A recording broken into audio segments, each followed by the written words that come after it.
সাভারের বিকেএসপিতে আজ মোহামেডানের ঢাকা প্রিমিয়ার লিগের ম্যাচ খেলতে গিয়ে হৃদরোগে আক্রান্ত হন তামিম ইকবাল। বিকেএসপির অদূরে কাশিমপুরের কেপিজে স্পেশালাইজড হাসপাতালে তিনি এখন চিকিৎসাধীন।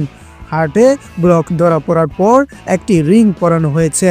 বর্তমানে তামিম কার্ডিয়াক কেয়ার ইউনিটে সিসিইউতে আছেন।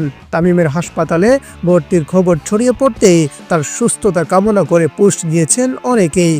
আইপিএলে বর্তমান champion Kolkata night Riders KKR থেকে শুরু করে লঙ্কান কিংবদন্তি লাসিথ মালিঙ্গা, বাংলাদেশ দলের সাবেক অধিনায়ক মাশরাফি বিন মুর্তজা থেকে সাবেক সতীর্থ তাসকিন আহমেদ, মেহেদী হাসান মিরাজ সহ অনেকেই তামিমকে নিয়ে সামাজিক যোগাযোগ মাধ্যমে পোস্ট দিয়েছেন।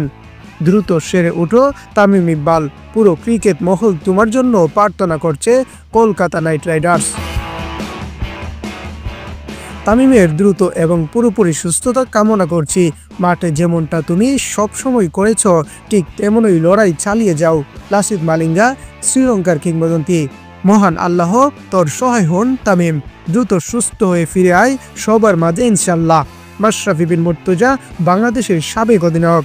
ঢাকার সাভারে অবস্থিত বিকেএসপিতে একটি ম্যাচ চলাকালীন তামিম ইকবাল ভাই গুরুতর অসুস্থ হয়ে পড়েন এবং তার অবস্থা অবনতির দিকে।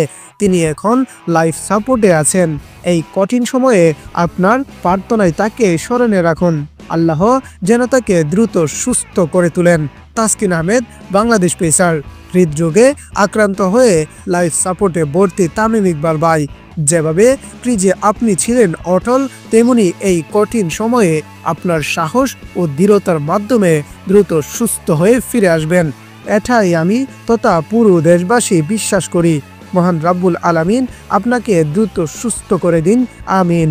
মেহেদী হাসান মিরাজ, বাংলাদেশ অলরাউন্ডার। সবার কাছে অনুরোধ, তামিম ইকবাল ভাইকে আপনাদের প্রার্থনায় রাখবেন, আল্লাহ যেন তার সঙ্গে থাকেন। তানজিদ হাসান, বাংলাদেশ ওপেনার।